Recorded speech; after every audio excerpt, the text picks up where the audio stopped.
Hello all, welcome back to our channel. ரொம்ப நாள் கழித்து வந்து லாங் வீடியோவில் மீட் பண்ணுறோம். எல்லோரும் எப்படி இருக்கீங்க? Hope all are fine. நானும் வந்து ரொம்ப நல்லா இருக்கேன். இந்த vlogல என்னோட ரேண்டம் டேவோட ரொட்டீன் தான் நான் ஷேர் பண்ணியிருக்கேன். உங்களுக்கு யூஸ்ஃபுல்லாக இருக்கணும்னு நினைக்கிறேன். நிறைய இன்ஃபர்மேஷனும் சொல்லியிருக்கேன். ஸோ கண்டிப்பாக வந்து உங்கள் ஃப்ரீ டைமில் செக் பண்ணி பாருங்கள். ஆக்சுவலாக இந்த vlog ஸ்டார்ட் பண்ணுறப்ப பார்த்தீங்கன்னா எங்கள் ஊர் கோவில் திருவிழா. ஸோ அதுக்காக மார்னிங்கே எழுந்திரிச்சு வீடெல்லாம் க்ளீன் பண்ண ஸ்டார்ட் பண்ணிட்டேன். எப்பவும் போல் பெட்ஷீட் வந்து வாஷிங் மிஷினில் வாஷ் பண்ணுறதுக்கு போட்டுட்டேன். பட் பின்னாடி வந்து அந்த அழுக்கு தண்ணி போகிற பைப்பை வந்து பாத்ரூம் கிட்ட எடுத்து விடாமல் விட்டுட்டேன். துணி போட்டு கொஞ்ச நேரம் கழிச்சு சும்மா வந்து பார்க்குறப்ப அந்த ரூம் ஃபுல்லாக தண்ணியாக இருந்தது. நான் கூட உள்ளே தான் பைப் ஏதோ லீக் அவுட் ஆயிடுச்சுன்னு பார்த்தா இந்த பைப்பை வந்து எடுத்து விடாமல் விட்டுட்டேன். ஸோ எல்லாமே வந்து எப்படியும் வீடு துடைக்கிறது தான். பட் கொஞ்சம் மத்தியானத்துக்கு மேலே தம்பி தூங்கினதுக்கப்புறம் துடைக்கலான்னு பார்த்தா மார்னிங்கே வந்து அந்த வேலை ஸ்டார்ட் பண்ணுற மாதிரி ஆயிடுச்சு. ஸோ எல்லாமே வந்து ஃபுல்லாக வாஷ் பண்ணுற மாதிரி ஆகிடுச்சு. ஒரு சிலர் வாஷிங் மிஷின் டீட்டெயில்ஸ் வந்து கேட்டிருந்தீங்க. இது வந்து ஐஎஃப்பி பிராண்ட். இதோட மேனுஃபேக்சரிங் வந்து இந்தியாவே தான். அண்ட் இதில் தான் வந்து வாரண்ட்டி கொஞ்சம் அதிகமாகவும் இருந்தது. சர்வீஸும் வந்து டைரெக்டாக வீட்டுக்கே வந்து பண்ணுற மாதிரி இருந்தது. அண்ட் எங்கள் ஃபேமிலிக்கு வந்து இந்த வாஷிங் மிஷின் வந்து கரெக்டாக இருந்தது. ஸோ அதனால தான் இதை நான் சூஸ் பண்ணேன். அண்ட் இதோட கேஜி பார்த்திங்கன்னா 6 kg. கண்டிப்பாக வந்து 4 persons துணியை வந்து போட்டு துவைச்சிக்கலாம். ஸோ ப்ராப்ளமே இல்லை. ஃபுல்லி ஆட்டோமேட்டிக் தான். அண்ட் இதோட ப்ரைஸ் வந்து அரௌண்ட் 30K அந்த மாதிரி வந்தது. ஸோ கண்டிப்பாக வந்து ஒரு பெஸ்ட் பிராண்டுன்னு நான் சொல்லுவேன். எல்ஜி, சாம்சங் அப்படி போனால் கொஞ்சம் ஹை ப்ரைஸ் வரும். லோ ப்ரைஸ்லேயும் உங்களுக்கு குவாலிட்டியாக வேணும், எங்கள் வீட்டில் ஒரு 2-3 பேர் தான் அப்படின்னா கண்டிப்பாக வந்து இந்த வாஷிங் மிஷின் நான் ரெக்கமெண்ட் பண்ணுவேன். இப்போ வரைக்கும் வந்து எந்த ஒரு ஃபால்ட்டும் இல்லாமல் சூப்பராக ஒர்க் ஆகுது. அண்ட் அந்த ரூமை மட்டும் ஃபுல்லாக தொடச்சி விட்டுட்டு அடுத்து வந்து கிச்சன் பக்கம் வந்துட்டேன். சார் வந்து கரெக்டாக அப்போ எந்திரிக்க ஆரம்பிச்சிட்டாரு. எப்போது 5 o'clockலாம் எந்திரிச்சிருவாங்க. பட் அன்னைக்கு வந்து நைட் ஒரு 1-2 ஆயிடுச்சு தூங்குறதுக்கு. ஸோ வந்து லேட்டாக தான் எந்திரிச்சாங்க. கரெக்டாக ஒரு 10 மணி இருக்குன்னு நினைக்கிறேன். அண்ட் தம்பியோட ஃபுட் ரொட்டீன், ஸ்லீப் ரொட்டீன் கூட நிறைய பேர் ஷேர் பண்ண சொல்லியிருந்தீங்க. ஃபுட் ரொட்டீன் வந்து நம்ம சொல்லவே முடியாது. ஒவ்வொரு நாள் சாப்பிடாம கூட இருந்திருக்கான். குழந்தைங்க வந்து எப்போவுமே அப்படி தான். 3 நேரம் வந்து கண்டிப்பாக சாப்பிடவே மாட்டாங்க. ஏதோ ஒரு நேரம் வந்து கண்டிப்பாக ஸ்கிப் ஆயிரும். பட் அதை வந்து நம்ம ரொம்ப வந்து டென்ஷன் ஆகிக்கிறோம், ப்ரெஷர் ஆகிக்கிறோம். சாப்பிடாமல் இருக்காங்களே அப்படின்னு ஒரு கில்ட் வந்து நமக்கு ஸ்டார்ட் ஆயிரும். ஸோ அப்படிலாம் கிடையாது. ஏதோ ஒரு நேரம் அவங்களுக்கும் அப்படி தான் இருக்கும். நம்ம பெரியவங்க சொல்லிடுறோம், நமக்கே ஒவ்வொரு நேரம் சாப்பிட தோணாது. ஸோ இந்த சம்மர் டைம்லலாம் சுத்தமாக பேபிஸ்க்கும் அப்படி தான் இருக்கும்.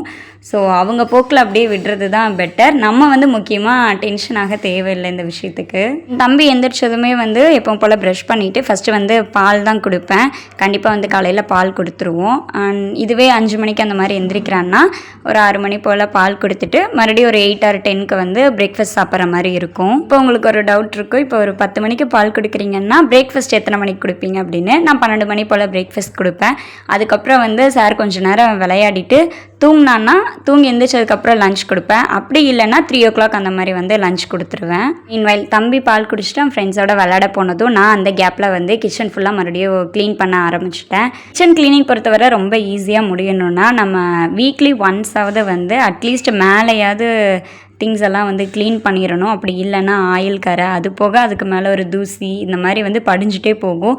நமக்கு எக்ஸ்ட்ரா வேலை வைக்கிற மாதிரி தான் இருக்கும். நான் அந்த மாதிரி தான் அசால்ட்டாக விட்டுட்டேன். ஸோ அந்த அன்னைக்கு ஃபுல்லாக வந்து டீப் க்ளீன் பண்ண ஸ்டார்ட் பண்ணிட்டேன்.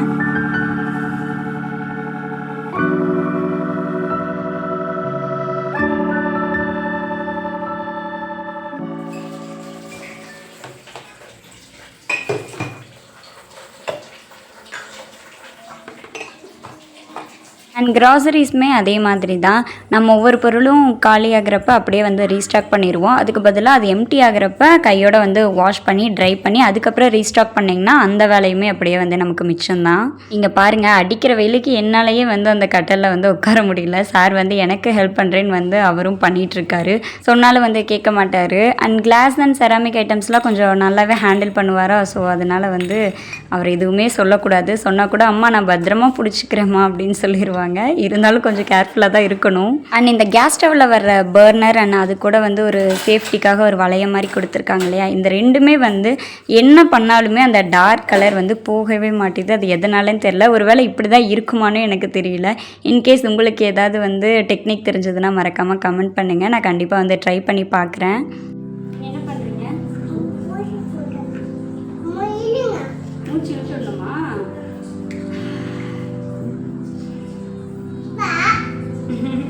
சத்தம் வந்துருச்சுங்களா? காய்ச்சல் இருக்குங்களா? என்ன பண்றீங்க? எனக்கு வலிக்குது.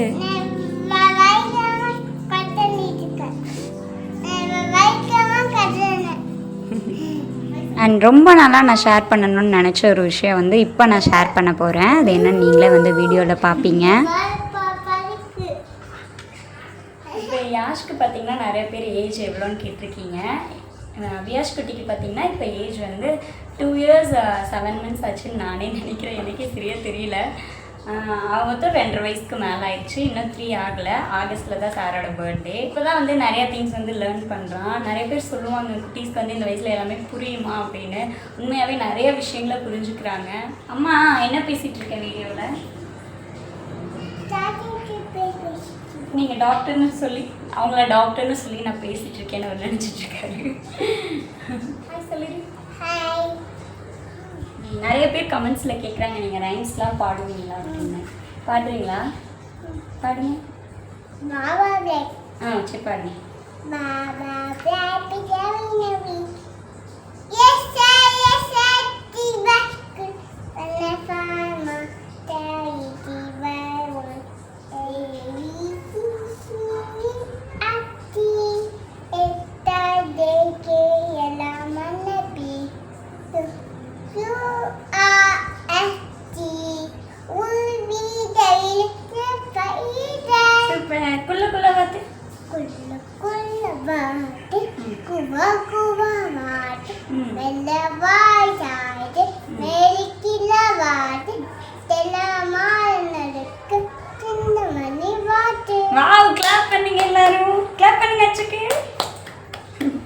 இதெல்லாம் வந்து இவரை ஃபோர்ஸ் பண்ணியெல்லாம் யாரும் வந்து கற்றுக் கொடுக்கல. நிறைய பேர் அப்புறம் கமெண்ட்ஸில் அதே இவரை சொல்ல ஆரம்பிச்சிடாதீங்க. இதெல்லாம் அவராக இன்ட்ரெஸ்ட் எடுத்து வந்து கற்றுக்கிட்டது.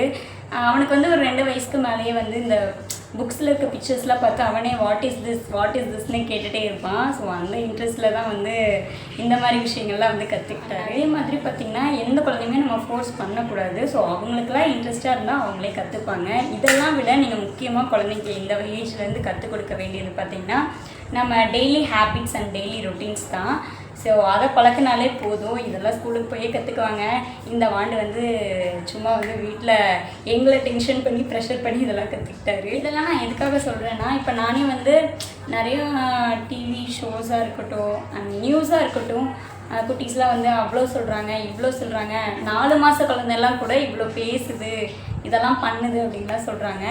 எனக்கு தெரிஞ்சு அதை நம்ம கற்றுக் கொடுக்குறதுல வந்து எந்த ஒரு விஷயமும் இல்லைன்னு தான் நினைக்கிறேன். ஏன்னா அதுக்குன்னு ஒரு ஸ்டேஜ் இருக்குது. ஸோ அவங்களே போக போக கற்றுக்குவாங்க.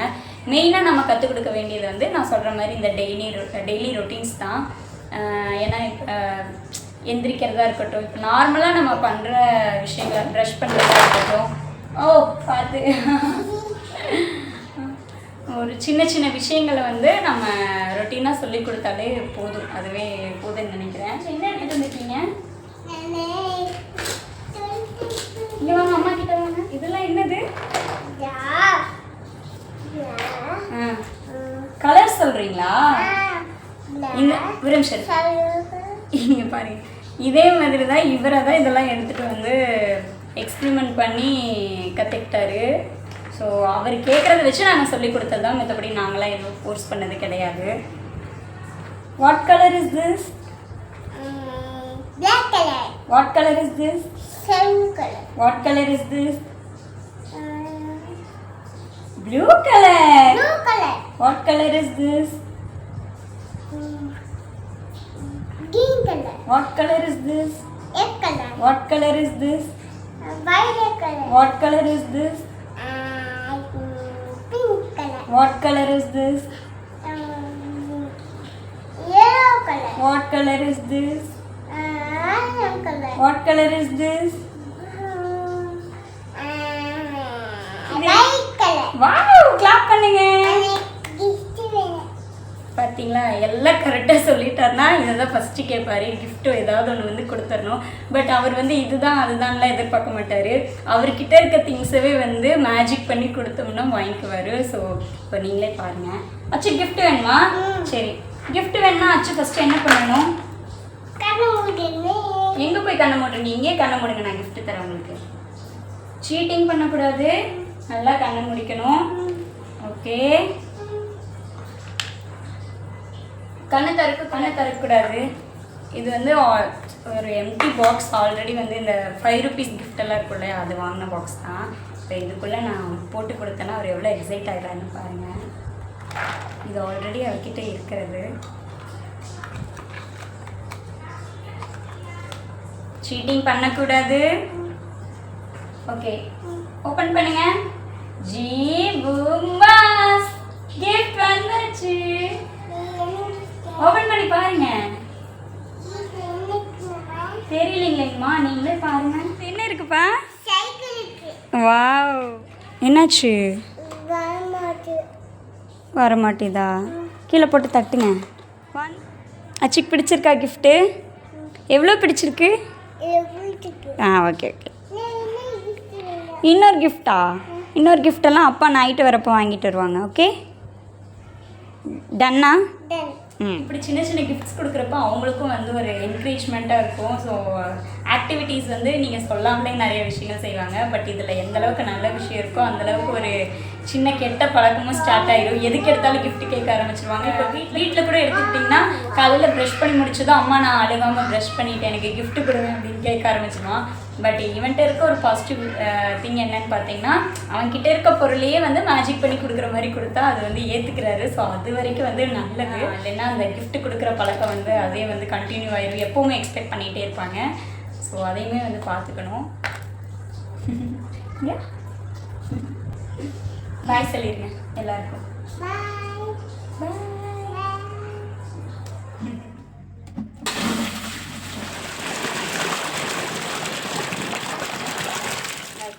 எப்போ வந்து சம்மர் ஸ்டார்ட் ஆச்சோ அப்போத்துலேருந்து எங்கள் வீட்டில் சன் பாத்தும் ஸ்டார்ட் ஆயிருச்சு. சாருக்கு இப்படி உட்காந்து ஒரு 1/2 hour ஆகுது குளிக்கணும். அப்போ தான் வந்து ஹாப்பியாக இருக்கும். பட் காட்ஸ் கிரேஸ் அவருக்கு வந்து இது வந்து எந்த ஒரு சளியும் பிடிக்காமல் இருக்குது. அதுவே வந்து ரொம்ப பெரிய விஷயம்.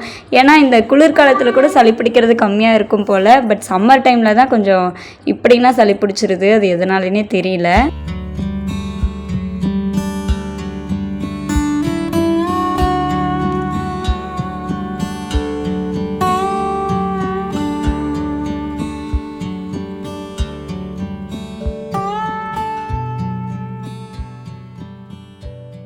அண்ட் ஆஃப்டர்நூன் போல் தம்பி நல்லா குளிச்சுட்டு சாப்பிட்டு வந்து தூங்க வச்சுருவேன். கண்டிப்பாக வந்து 2 hours தூங்குவார். ஸோ எந்த ப்ராப்ளமும் இல்லை. அதுக்குள்ளே வந்து எல்லா வேலையும் முடிச்சிடலாம். ஸோ நான் பேலன்ஸ் இருக்க ரூம் எல்லாமே வந்து மாப் போட்டு க்ளீன் பண்ண ஸ்டார்ட் பண்ணிட்டேன். ஹோம் க்ளீனிங் அப்படின்னு ஸ்டார்ட் பண்ணுறப்ப எனக்கு பிடிக்காத வேலை பார்த்திங்கன்னா இந்த துணி மடிக்கிறது தான். ஆல்ரெடி 2 சேரில் வந்து சும்மா கபோர்டில் மடித்து வச்சு இந்த துணியை மறுபடியும் வந்து நீட்டாக மடிக்கிறேன்னு போட்டு வச்சு இன்னும் மடிக்காமையே இருக்குது. இதில் துவைச்ச துணியெல்லாம் வேறு ஆட் ஆகிருக்கு. நான் எப்படி வந்து மடிக்க போகிறேன்னு எனக்கு தெரியல. அண்ட் நான் ஃப்ரெஷ்அப் ஆகிட்டு வரக்குள்ளே கண்டெய்னர்ஸ் எல்லாமே வந்து சூப்பராக ட்ரை க்ளீன் ஆயிடுச்சு. ஸோ வந்த கையோட அதையும் வந்து ஃபுல்லாக ரீஸ்டாக் பண்ண ஸ்டார்ட் பண்ணிட்டேன். எனக்கு ரொம்ப பிடிச்ச வேலை இது. எனக்கு என்னமோ அவ்வளோ சாட்டிஸ்ஃபைடாக இருக்கும் அந்த ரீஸ்டாக் பண்ணி பார்க்குறப்ப. எல்லோரும் சொல்லுவாங்க அந்த ரீஸ்டாக் பண்ணிவிட்டு சமைக்கிறப்ப வந்து அவ்வளோ அழகாக இருக்கும் அப்படின்னு. ஆனால் எனக்கு சமைக்கிறக்கே மனசே வராது, மறுபடியும் அழுக்காயிருமேனு. அதுக்காக சமைக்காமல் இருக்க முடியாது இல்லையா? ஸோ அப்படியே கண்ணில் பார்த்து அப்படியே என்ஜாய் பண்ணிக்க வேண்டியது தான்.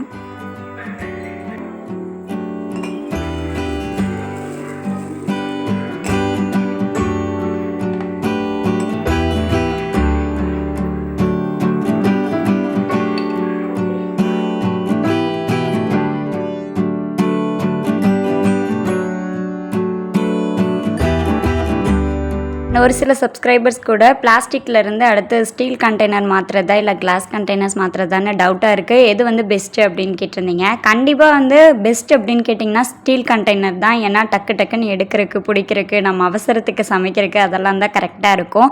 கிளாஸ்க்கு வந்து ஹேண்டில் பண்ண தெரிஞ்சவங்களாக இருந்தால் கொஞ்சம் ஈஸியாக இருக்கும். பட் ஸ்டார்டிங்லேயே வந்து அந்த ஹேண்ட்லிங் உங்களுக்கு வருமானு உங்களுக்கு டவுட்டாக இருந்ததுன்னா ஒரு பொருளாக வாங்கி வந்து ஹேண்டில் பண்ணி பழகிக்கோங்க. But price wise and display wise போயிட்டிங்கன்னா கிளாஸ் தான் வந்து பெஸ்ட்டு. டிஸ்பிளேக்கும் பார்க்குறக்கு அழகாக இருக்கும். ஏன்னா எல்லாமே வந்து டிரான்ஸ்பரண்ட்டாக இருக்கும். லிக்விடாக இருக்கட்டும் இல்லை சாலிட் ஐட்டம்ஸாக இருக்கட்டும் பார்க்குறக்கு அழகாக இருக்கும். அதே மாதிரி ப்ரைஸ் வைஸ் போயிட்டாலும் ஸ்டீலை விட கிளாஸ் கண்டெய்னர்ஸ் தான் வந்து கொஞ்சம் சீப் அண்ட் பெஸ்ட்டாக இருக்கும். அண்ட் ஃபைனலாக என்னால் முடிஞ்ச வரை எல்லாமே வந்து ரீஸ்டாக் பண்ணிட்டேன். பட் ஒயிட் சுகர் மட்டும் இன்னும் ஸ்டாக் பண்ணல. அது வந்து வாங்கணும், தீந்துருச்சு. ஸோ எல்லாமே ஸ்டாக் பண்ணிவிட்டு பார்க்குறப்ப கிச்சனே வந்து அவ்வளோ நீட்டாக அழகாக இருந்தது. பட் நெக்ஸ்ட் டே எப்படி ஆக போதோ எனக்கு தெரியல. பட் பார்க்குறப்ப ரொம்ப வந்து ஒரு ஃபீலிங்காக இருந்தது. அண்ட் இந்த ஒர்க்கெல்லாம் முடிக்கவே ஈவினிங் 6 ஆயிடுச்சு. சூப்பராக ஒரு காஃபி போட்டு குடிச்சிட்டு ஈவினிங் கோவில் போக எல்லாம் ரெடி ஆகிட்டோம்.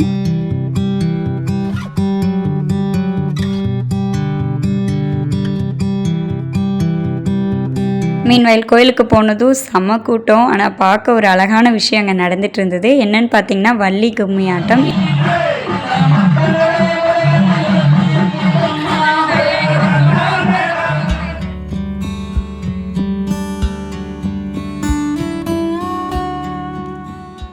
ஃபைனலாக எல்லாம் பார்த்துட்டு அங்கேயே நைட் டின்னரும் சாப்பிட்டு சூப்பராக வீட்டுக்கு வந்தாச்சு. இதோட இந்த vlog நான் எண்ட் பண்ணுறேன். Hope you enjoy this vlog. மீண்டும் சந்திக்கலாம். பாய்.